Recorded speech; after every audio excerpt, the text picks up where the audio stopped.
Welcome to the SBR NHL Double Play of the Day video. It's Saturday, December 28th. I'm Ian Cameron with Adam Booth, as always, as we give you our plays of the day in NHL hockey action. And we're happy to say, after all these stops and starts and YouTube channel suspensions and holiday breaks, we're going to finally be getting back into the normal routine starting today. We'll be on 3 days a week, Saturday, Tuesdays, Thursdays, bringing you our NHL Play of the Day videos right here at sportsbookreview.com, including today, Saturday card. It's a weird weekend in the NHL where there are actually more games yesterday and more games tomorrow than there are on a Saturday, which is very rare in the NHL. Still a good selection of games. Adam, you have targeted the Carolina Hurricanes matchup against the Washington Capitals for your play today. We've got Carolina minus 120 to minus 125 home favorites, courtesy of SBRodds.com. Make sure you're using that every day to get the best line and price with all of your wagers. The total fluctuating between 6 and 6.5. Depending on where you shop and where you are betting in that game. Obviously, the Washington Capitals coming off a pretty back and forth type of affair last night with the Columbus Blue Jackets. You have Carolina returning home off a very disappointing loss, I guess you could say, to the New York Rangers. But if you've gone back and looked at the long-term series history, you'll know that the Carolina Hurricanes have struggled with New York for some reason. It's hard to explain why. One team just does so well against another head-to-head. That's definitely been the Rangers against the Hurricanes going back the last 5 to 10 years. And once again, Hurricanes fall victim to the Rangers. So you've got Hurricanes in a bounce-back spot tonight, Adam, at home against the Washington Capitals, who have, it seems like they're still playing well, but their play has declined ever so slightly, you could say, in recent weeks. I mean, they're doing enough to get by in games. I don't think they're really dominating for 60 minutes like they were earlier in the season. And I know you're taking a chance against the vaunted Washington Capitals tonight, Adam. Tell us about it. Yeah, I mean, it's funny. First of all, great to be back. Yes. Glad to hear that you had a good break. I know there were sports, every day still through the break, Ian, so I know that you were still very busy. I got to put my feet up a little bit, but hopefully we both came back a little bit more fresh today. So I mentioned last week I was on the Caps facing the Tampa Bay Lightning, and I made the case that we've got the number one team in the league. We've got them for a small dog price, if not like a pick 'em line or even money, whatever, somewhere in that range as the odds fluctuated. And you could say a lot of those same things today. One thing that you did touch on is the Carolina Hurricanes have been on a bit of a slide over these last few games. It's not for lack of scoring. I mean, they put up 2 against the Panthers, 6 against the Leafs, and 3 again last night against the Rangers. On many nights, those getting 2, 6, and 3 goals is going to be enough to at least come out with a couple wins. But they've also let their foot off the gas in these games where you say, okay, I mean, they score first last night against the Rangers. They're down 3-0 against the Leafs. They come back to, I think they're up 2 or 3 goals in the third against Toronto. And you're sort of wondering, well, this is a team that is, bound for the playoffs. They've got good coaching. They've got good camaraderie, consistent, depth. And these are games that they should not be letting slide, especially against a Rangers team that even if they have their number, you say, well, they're off the break. They should be focused on the first game off the break. So what's going on? So I actually found value on the Canes today. I have them at 58%, and at this price, and that's interesting considering how do you find value on a team on a 3-game slide? Well, they're still putting up good numbers. They're just not playing a full game. I mean, they've allowed a power play goal in 4 or 5 straight games against. Those types of things aren't going to be prevalent through the whole season. On the flip side, the Washington coach was talking about, there's a bit of an illness in the dressing room. They still get the win last night against the Jackets. Again, the Jackets, I say this regularly, every team can beat every team. So saying it was only an overtime win against the Jackets, well, the Jackets have also beat Carolina. So Washington is capable of beating Carolina tonight.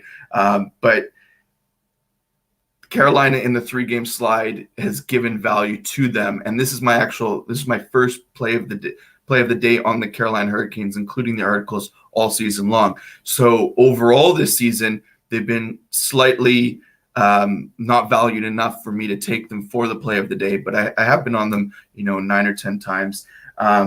Now, with the Carolina side of things, Brendan Moore's just touched on the fact that, they have let their foot off the gas, and that's allowed teams like Toronto or the Rangers to take advantage of them.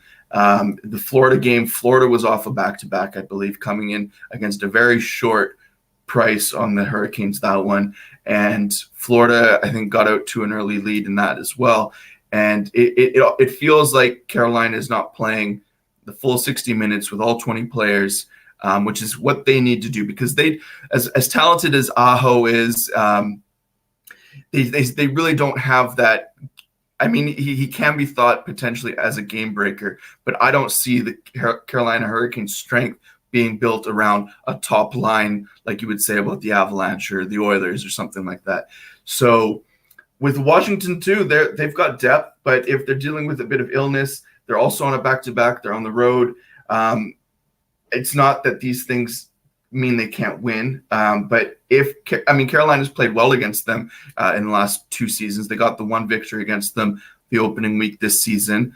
And they took them in the best of 7 series last year. Carolina knows how to play against Washington. This isn't like a Rangers team, like you mentioned, where the Rangers have maybe had their number for successive seasons. Carolina can beat Washington.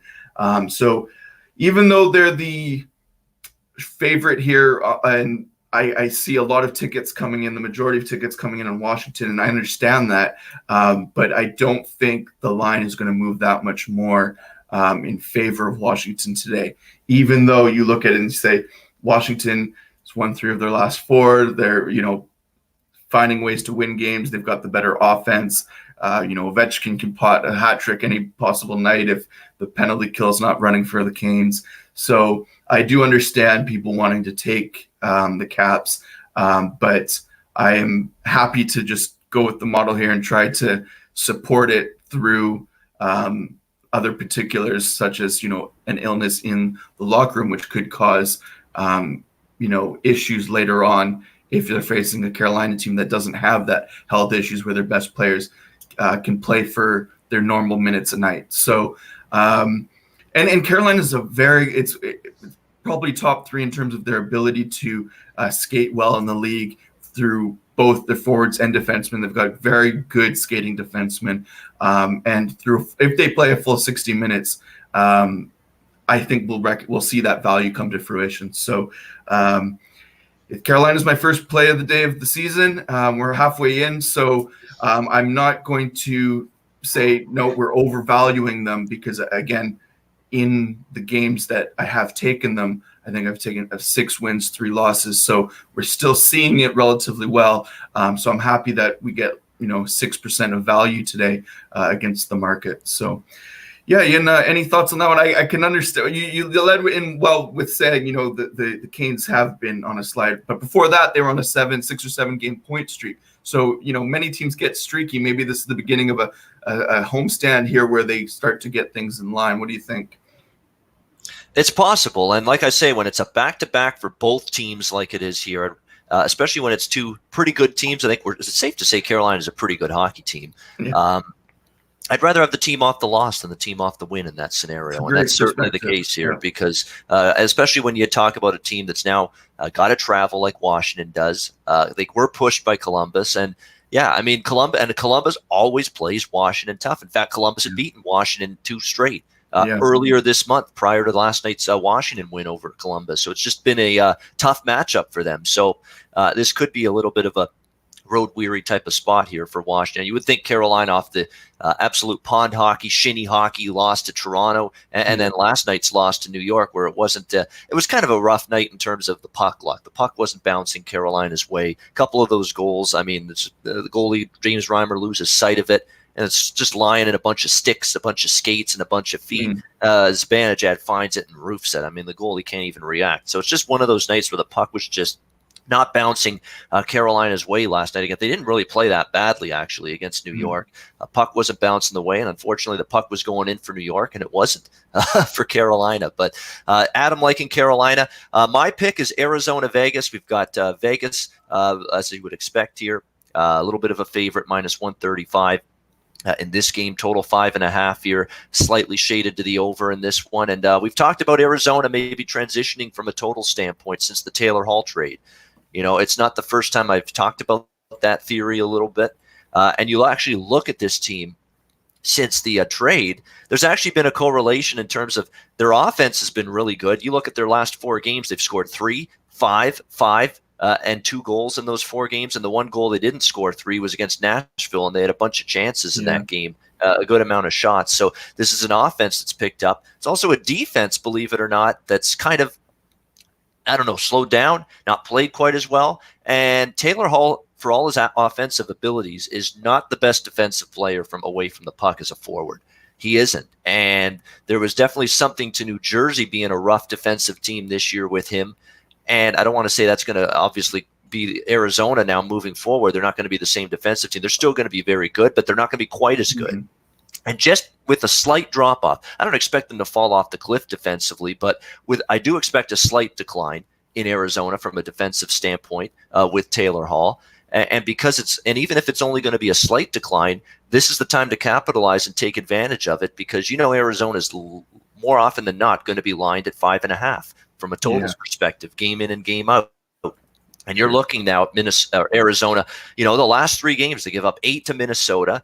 They give up 30 shots and 2 goals to Detroit. They give up 3 goals and 41 shots to Nashville. I mean, these are the kind of shot counts that Arizona, for most of the season, hasn't been giving up 30s and 40s in shots on goal. Hasn't been giving up, upwards of 7 or 8 high danger quality scoring chances as they have in recent games. So it's a product of the fact that with Taylor Hall, I think you've got an improved offense and you've got a slightly declined defense. You've got the combination of the two.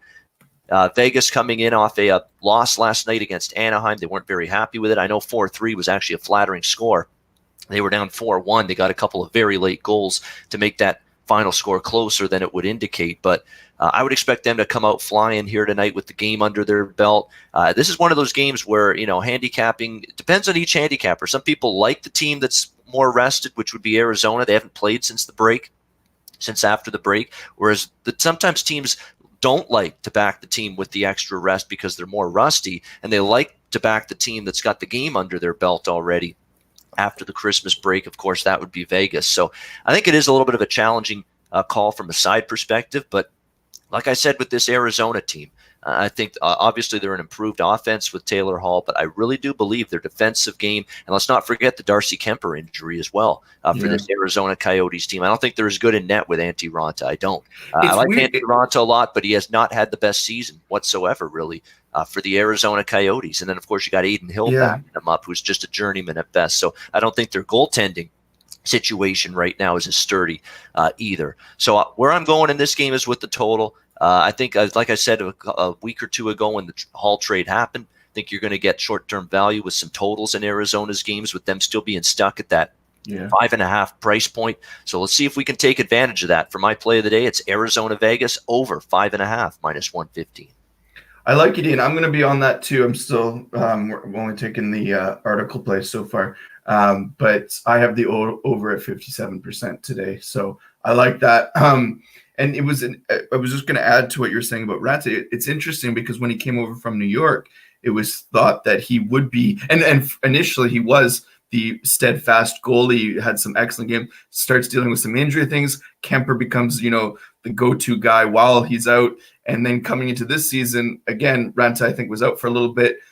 Kemper's been the better of the two, which is bizarre because I was telling a buddy to pick up Raanta for his fantasy league because I thought because he had Kemper, and I thought having both of those guys, they'd be putting up consistent numbers between them. But Raanta's had the worst end of it. I don't know if that's just, the games he's happened to be in, dealing with, nagging injury things. But I do think eventually he'll figure out. But at 5.5, which the Yotes are at more often than not, I do think this is a good one to take the over, certainly. And Marc-Andre Fleury will be in net, and it is worth noting. And usually you would think, that's great news, and maybe that's a problem if you expect the other team to score. But, he has had obviously a traumatic time. His father passes away, and I don't want to say that's affected his play, but the results kind of speak to that. That has kind of affected his play. I mean, he really has struggled a bit. He got pulled in a game against Colorado. I mean, he was struggling in a couple of games before that, with a Vancouver game. in Vancouver last weekend. He was not very sharp at all in that game.